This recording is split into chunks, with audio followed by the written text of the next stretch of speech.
મને એક જણાનો એક ફોન આવ્યો હતો. મેં એને કીધું એક સાચી વાત કહું, તમે નારાજ ન થાવ.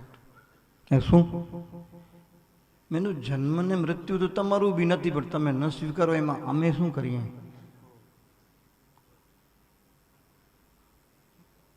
તમે તમારું જન્મ અને મૃત્યુ સ્વીકારી બેઠા છો તો એ તમારું કામ. નહીં તો મંત્ર મૂલમ ગુરુ મોક્ષ, મોક્ષ મૂલમ ગુરુ કૃપા.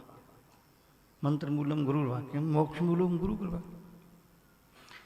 ભગવાન ઓધોરામ વાલરામ જેવા ગુરુ મળે, સદગુરુ ભગવાન, અને પછી પણ આપણે જો આપણી જાતને જન્મ અને મૃત્યુવાળા સ્વીકારતા હોઈએ